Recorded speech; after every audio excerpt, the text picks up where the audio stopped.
नमस्कार। साथै प्रदेशको ताजा खबरहरूको सङ्गालो प्रदेश समाचारमा यहाँलाई स्वागत छ। म शशि नेपाल। आउनुहोस् अब प्रदेश समाचार सुरु गरौँ अहिलेसम्मका मुख्य समाचारबाट। अग्रपङ्क्तिमा रहेर काम गर्ने सुरक्षाकर्मीमा पनि कोरोना संक्रमण बढ्दै। सुरक्षाकर्मी आइसोलेट भएपछि सुनसरीमा सुरक्षा व्यवस्थापनमा समस्या। कोरोना महामारीको फाइदा उठाउँदै सीमा नाकाहरूमा मानव बेचबिखनका घटना बढे। जागिरको प्रलोभनदेखि भारतीय आधार कार्डसम्मको सेटिङ। गुल्मीको मालिका गाउँपालिका कर्मचारीको उदाहरणीय काम। जीर्ण घरमा बस्दै आएकी अशक्त महिलाको उद्धार।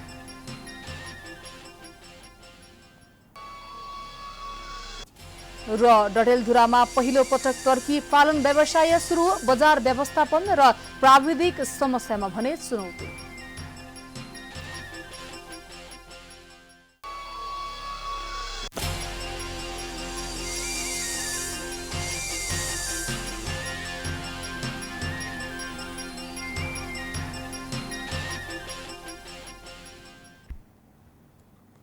आजको प्रदेश समाचार सुरु गरौँ। प्रदेश 1 को सुनसरीमा सुरक्षाकर्मीमा कोरोना संक्रमण बढ्दै गएपछि सुरक्षा व्यवस्थापनमा समस्या भएको सम्बन्धी प्रसङ्गबाट।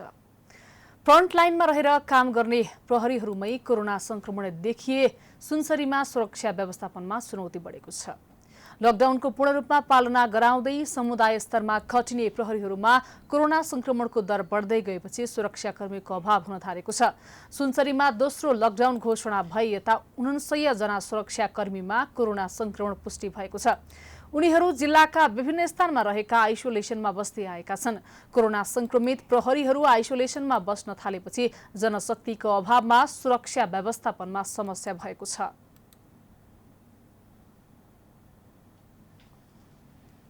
प्रहरीसँगै थुनामा रहेका थुनुवाहरूमा पनि कोरोना संक्रमण फैलिन थालेको छ। फरार अभियुक्तहरूलाई पक्राउ गर्ने सिलसिलामा खटिएका प्रहरीहरूबाट कोरोना संक्रमण फैलिएको अनुमान गरिएको छ। अभियुक्तको नजिक रहेर अध्ययन गर्नुपर्ने अवस्थाले कार्यालयभित्रै रहेका प्रहरीहरूमा कोरोना फैलिएको हो। सुरक्षामा खटिने जनशक्तिको अभाव भएपछि अन्यत्रै जिल्लाबाट पनि प्रहरी ल्याउने व्यवस्था रहेको जिल्ला प्रशासन कार्यालयले जनाएको छ। सुरक्षा दिने सुरक्षाकर्मी नै प्रभावित बनेपछि आम नागरिक सचेत हुनुपर्ने आवश्यकता बढेको छ। अबको पालोमा प्रदेश 5 को पश्चिम नवलपरासीको सुनवलमा कोरोना संक्रमण भेटिएपछि नगरपालिका सिल गरिएको सम्बन्धी प्रसङ्ग। एकै पटक ठूलो संख्यामा कोरोना संक्रमित थपिएसँगै पश्चिम नवलपरासीको सुनवल नगरपालिका सिल गरिएको छ। स्थानीय विपद व्यवस्थापन समितिको बैठकले बुधबार राति 12 बजेदेखि लागू हुने गरी भदौ 31 गते राति 12 बजेसम्मका लागि पूर्ण रूपमा सिल गरिएको नगरपालिकाले जनाएको छ।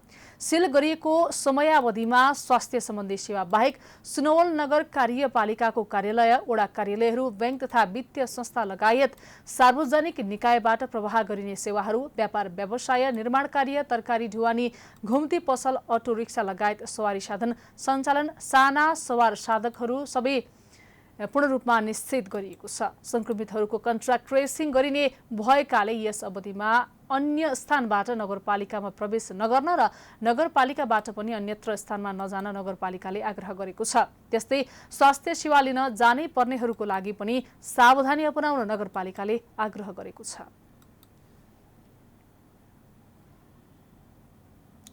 अब लागौँ प्रदेश 5 को कपिलवस्तुमा छाडा चौपायाका कारण स्थानीयले शास्ति बेहोरेको सम्बन्धी प्रसङ्गतर्फ।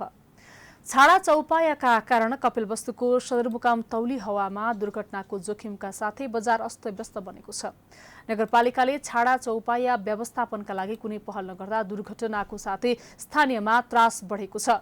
चौपाया व्यवस्थापनका लागि कन्जी निर्माण हाउसको लागि नगरवासीहरूले पटक पटक आग्रह गर्दा पनि नगरपालिकाले व्यवस्था गर्दै आएको स्थानीयको गुनासो छ। छाडा चौपायाका कारण तौली हावामा सर्वसाधारणलाई हिँडडुल गर्न समेत समस्या भएको छ। बजारको सडक चोक, गल्ली, हाट बजारमा छाडा चौपायाले निकै समस्या भएको नगरवासीको गुनासो छ। छाडा चौपायाका कारण सडकमा सवारी साधनलाई आवागमनमा समेत समस्या भएको छ। बजारको मुख्य स्थल गौडी, बहादुरगञ्ज चोक, प्रशासन चोक, नयाँ टोल लगायत बजारमा छाडा चौपाया समूहमा हुने गरेका छन्। चौपायाका कारण शहर नै दुर्गन्धित भएको स्थानीयको भनाइ छ।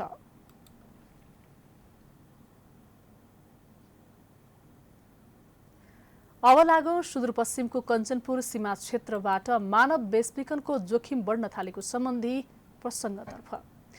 कोरोना महामारीका बेला सीमा क्षेत्रबाट हुने मानव बेचबिखनको जोखिम बढ्न थालेको छ। सबैको ध्यान कोरोना महामारी नियन्त्रणमा केन्द्रित भएको बेला मानव बेचबिखनमा संलग्न दलालहरूले विभिन्न उपाय अपनाएर बेचबिखनमा सक्रिय देखिएका हुन्। पछिल्लो समय कञ्चनपुरको सीमानाकाबाट भारतीय आधार कार्डको आधारमा नेपालीलाई भारत जान अनुमति दिन थालेपछि दलाललाई मानव तस्करी गर्न सहज भएको हो।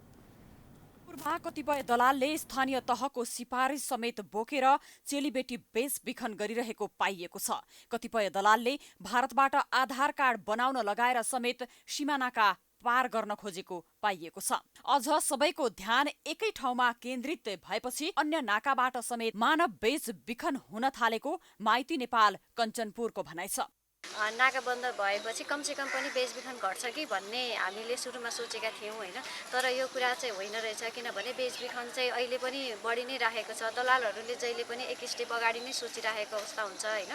अनि त्यसमा पनि मेन नाकामा हामी सबैजनाको नजर कहाँ भयो भने मेन नाकामा मात्रै फोकस भयो होइन। तर हामीसँग त चारैतिरबाट खुल्ला सिमाना छ र बोर्डर पनि अब नेपाल भारतसँगको जुन सिमाना छ त्यो चाहिँ साँधले मात्रै छुट्टेको अवस्था पनि छ। त्यतापट्टि कसैको पनि ध्यान गएको अवस्था छैन होइन। अहिले पनि हामीलाई दिनहुँ जसो छोरीबेटीहरू हराएको सूचनाहरू आइरहेको छ। आखिर त्यो बहिनीहरू कहाँ गयो त? बेचबिखन हुँदैन भने त्यो हराउने क्रम त घट्नुपर्ने हो, तर घटेको अवस्था छैन। गत चैतमा भारतमा कोभिड-19 का कारण सबै शहरमा उद्योग, कलकारखाना, होटेल व्यवसाय बन्द भएपछि सो क्षेत्रमा काम गर्ने नेपालीहरू धमाधम घर फर्किएका थिए। 6 महिना बित्दा समेत कोरोना भाइरस नियन्त्रणमा आउन सकेको छैन। कोरोनाको भयावह स्थिति भए पनि आफूहरू भोकै मर्नुभन्दा रोगले नै मर्नु ठिक छ भन्दै अहिले गड्डाचौकी नाकाबाट दैनिक सयौंको संख्यामा नेपालीहरू भारत गइरहेका छन्। यस्ता बेला मानव तस्करहरू समेत सलबलाइरहेका छन्। रोजगारीका लागि विभिन्न प्रलोभनमा पारी भारततर्फको सेटिङमा आधार कार्ड बनाइदिने र आफै सीमामा आएर नेपालीहरूलाई कामदारको रूपमा लैजाने गरेको खुलेको छ। भारततिरका मानव तस्करहरू मालिक बनेर आउने र आफ्नै सवारी साधनमा लगेर जाने गरेपछि मानव तस्करीको झनै जोखिम बढेर गएको हो। योभन्दा पहिला पनि हामीले विभिन्न ठाउँको भनौँ न पूर्वतिरको जिल्ला प्रशासनदेखि लिएर वडा कार्यालयहरूसम्मको लेटर हेड नै र लेटर हेड स्ट्याम्प प्याडहरू पनि पहिला पाइएको अवस्था थियो भने अहिले त अब दलालहरूलाई यो बनाउनु धेरै ठुलो कुरा पनि होइन। अर्को कुरा अब अहिले कस्तो छ कोरोनाको कहर होइन। कोरोनाको कहरले गर्दाखेरि लकडाउनको अवस्था छ। लकडाउनमा मान्छेलाई भोक र अभाव सबभन्दा ठुलो कुरा हो। भोक र अभावलाई चाहिँ दलालहरूले चुनौतीको रूपमा लिने हो कि यतिर हामी सबैले सजग हुनु जरुरी छ भन्ने लाग्छ। महामारी र भोकमरीको चपेटामा परेका बेला मानव बेचबिखनमा संलग्न दलालहरूले गरिब, विपन्न र अशिक्षित चेलीबेटीलाई विभिन्न प्रलोभनमा पारेर भारत लैजाने गरेका छन्, जसको न्यूनीकरण गर्न महिलाहरूका लागि स्वदेशमै रोजगारीको व्यवस्था गर्न सके र सबै सीमा क्षेत्रमा चेक जाँचमा कडाई गर्न सके मानव बेचबिखनको जोखिम कम हुने थियो कि? कञ्चनपुरबाट दिल्लीराज पन्तको रिपोर्ट। कञ्चनपुरमा कतिपय दलालले प्रदेश समाचारमा पालो भएको छ विश्रामको।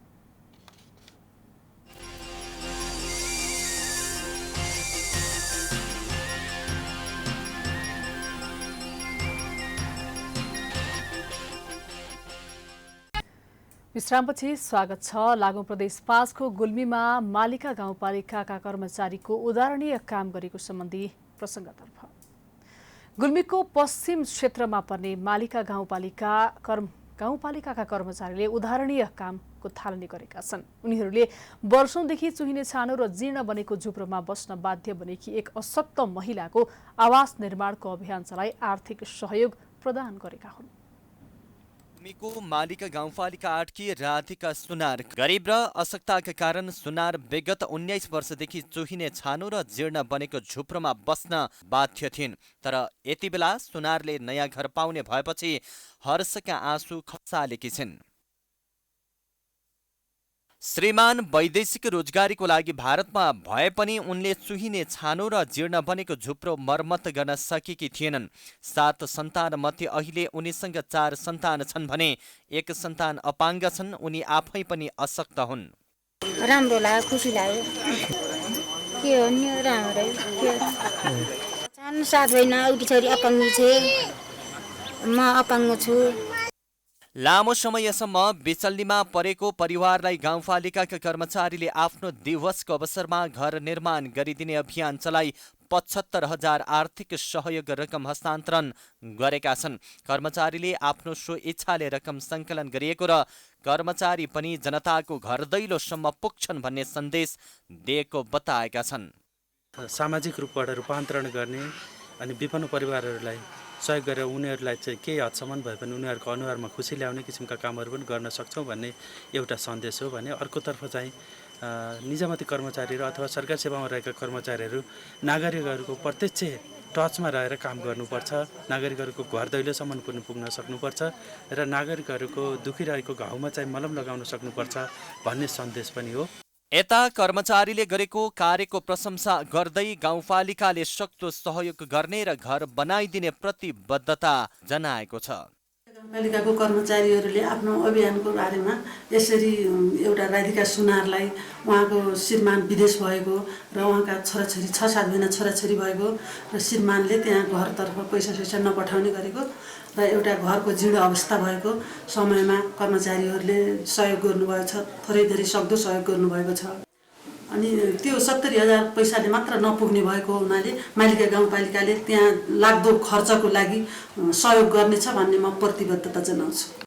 यसरी जनप्रतिनिधि तथा कर्मचारी एवं अन्य सङ्घ संस्थाले आफ्नो दिवस तथा उत्सवमा कुनै फजुल खर्च नगरी असहायको उद्धार गर्दै जाने हो भने सरकारले लिएको सुखी नेपाली समृद्ध नेपाल निर्माण हुन समय लाग्ने छैन। प्राइम टाइम्स टेलिभिजनका लागि गुल्मीबाट डिबी खड्काको रिपोर्ट। अबको पालोमा इन्टरनेट सेवा प्रदायक क्लासिक टेक प्रालीले देशभर सेवा विस्तार गरेको सम्बन्धी प्रसङ्ग। इन्टरनेट सेवा प्रदायक क्लासिक टेक प्रालीले पछिल्लो समय आफ्ना ग्राहकहरूको लागि सेवा विस्तार गर्ने क्रमलाई तीव्रता दिएको छ। कम्पनीले अहिलेको विषम परिस्थितिमा इन्टरनेट सेवाका साथै विभिन्न सङ्घ संस्थाहरूले प्रयोग गर्ने इन्टरनेट सेवा पनि उपलब्ध गराउँदै आएको छ। क्लासिक टेकले पश्चिमको बझाङ, बाजुराको पूर्वमा ताप्लेजुमसँग आफ्ना इन्टरनेट सेवा विस्तार गरेर सेवा उपलब्ध गराएको हो। यस क्षेत्रहरूसम्म सेवा विस्तार गर्नु निकै कठिन र चुनौतीपूर्ण रहेको भए पनि कम्पनीले इन्टरनेट सेवा विशेष गरी बैंक तथा वित्तीय संस्थाहरूको लागि निरन्तर माग अनुसार जडान गर्दै आएको छ। कोरोना संक्रमणको जोखिमसँगै प्रयोग हुँदै आएको टेलिमेडिसिन सेवामा देशका दुर्गम भेगहरूमा टेलिमेडिसिन सेवा प्रयोग र उपयोग गरेर डाक्टरहरूले बिरामीहरूको उपचार गर्न सकिन्छ। यसको लागि क्लासिक टेकको गुणस्तरीय र भरपर्दो सेवाले टेलिमेडिसिन सेवालाई विश्वसनीय बनाउनेछ। पीसीआर टेस्ट गरेर आफ्ना कर्मचारीहरूलाई पठाउने र आएपछि पनि पुनः पीसीआर गराउने गरेकाले निकै सुरक्षित वातावरणमा सेवा दिइरहेको छ। कम्पनीले पैदल नै जानुपर्ने स्थानहरू तथा संस्थाहरूमा पनि सेवा उपलब्ध गराएको छ। नेपालको प्रमुख इन्टरनेट सेवा प्रदायक कम्पनीहरूमध्ये एक क्लासिक टेकले ग्रामीण भेगका कतिपय स्थानहरूमा विद्युतको उपलब्धता नभए पनि सो स्थानमा सोलर प्रणाली मार्फत इन्टरनेट सेवा उपलब्ध गराएको छ। यसबाहेक कम्पनीले सेवा उपलब्ध गराएपछिको मर्मत सम्हारको लागि तत्काल कर्मचारीहरू उपलब्ध गराएर सेवा प्रदान गरिरहेको पनि जनाएको छ।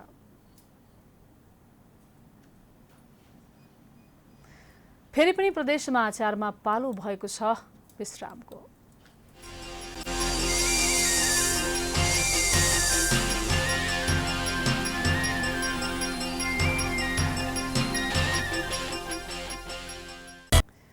विश्रामपछि पुनः स्वागत छ। अबको पालोमा प्रदेश 1 को मोरङमा बेलबारी नगरपालिकाले पिछडिएका समुदायको 100 परिवारको घर निर्माण गरिदिएको सम्बन्धी प्रसङ्ग। मोरङको बेलबारी नगरपालिका 100 घर परिवारले स्थानीय सरकारको न्यानो मायाको अनुभूति गरेका छन्। 3 वर्ष अगाडिदेखि स्थानीय सरकारको साथ पाएका बेलबारी नगरपालिकाका असहाय, एकल, दलित तथा पिछडिएका समुदायका 101 घर परिवारलाई नयाँ घर बनाइदिएर पछि उनीहरूले घर घरमा सरकार आएको अनुभूति गरेका छन्। पालिका नेपालको सहकार्यमा नगरपालिकाले असहाय, एकल, दलित तथा पिछडिएका समुदायका 101 परिवारलाई नयाँ घरहरू निर्माण गरेको छ। नगरपालिकाले वडा नम्बर 3 मा 40, वडा नम्बर 4 मा 20, वडा नम्बर 11 मा 40 र वडा नम्बर 10 मा 1 गरी जम्मा 101 घर निर्माण गरेको हो। वर्षौंदेखि वर्षाको झरी अनि हिउँदको चिसो सिरेठोको सामना गर्दै आएका उनीहरू चिटिक्क घरमा बस्न पाउँदा हर्षित बनेका छन्। खुसी लागिरहेछ। अब पहिला त अब माटोमै घर थियो, अब बाँसले बारेको, बाँसकै अब यस्तो के अरे टिन बानेको थियो। खुसी छ म त। नगरपालिकाको प्रति घर निर्माणमा 1,50,000 तथा सहारा नेपाल र हेरिटेज नेपालको 1 लाख गरी जम्मा 2,50,000 रुपैयाँ खर्चमा घर बनेको हो। कमजोर आर्थिक अवस्था भएका नगरभित्र बस्ने नागरिकका लागि नगरपालिकाले निशुल्क घर बनाइदिएको हो। रंगीन जस्ता पाताले सजिएको प्रत्येक घरमा बरण्डा, 3वटा कोठा रहेको घर पाउँदा नगरवासीले वास्तवमै स्थानीय सरकार आँगनमा आएको अनुभूति गरेका छन्। पछिल्लो समय स्थानीयहरूले आफ्ना नागरिकका लागि फुसको छाना हटाएर जस्ता पाता लगाउने तथा घर नै निर्माण गरेर दिने गरेका छन्। स्थानीयको यस्ता अभियानले प्रत्यक्ष नागरिकलाई लाभ हुने गरेको छ। मोरङबाट कुमार खड्काको रिपोर्ट।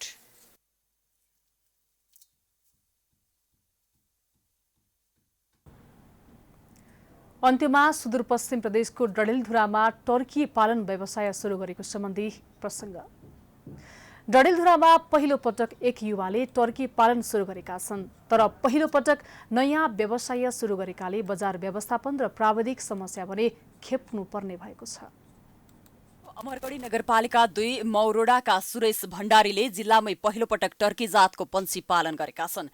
गाउँमै बसेर सृजनशील काम गर्ने सोच राखेका भण्डारीले 4 महिना अघि कैलालीको अतरियाबाट 62वटा चल्ला ल्याएर टर्की पालन सुरु गरेका हुन्।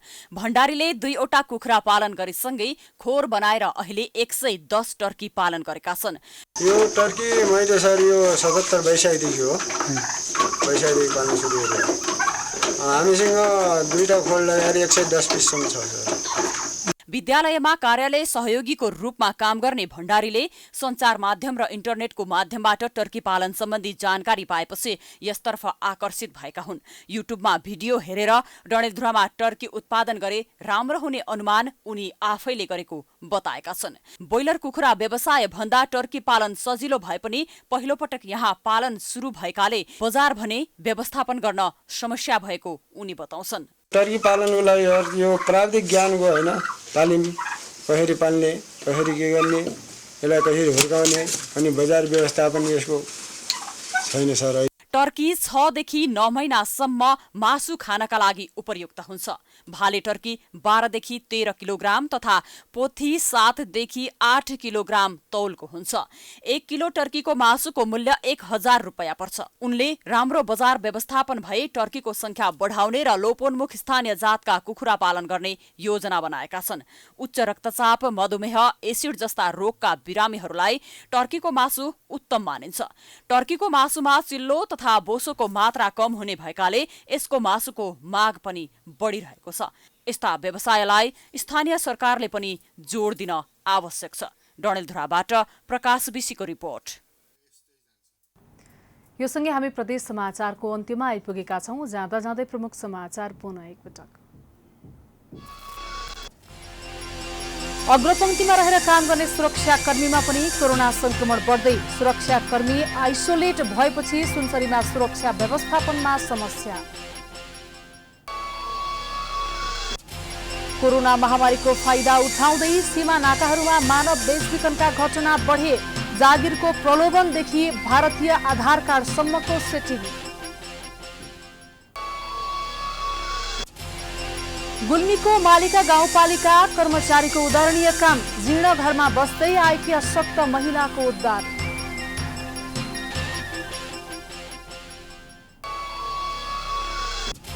र डडेलधुरामा पहिलो पटक टर्की पालन व्यवसाय सुरु। बजार व्यवस्थापन र प्राविधिक समस्यामा भने चुनौती।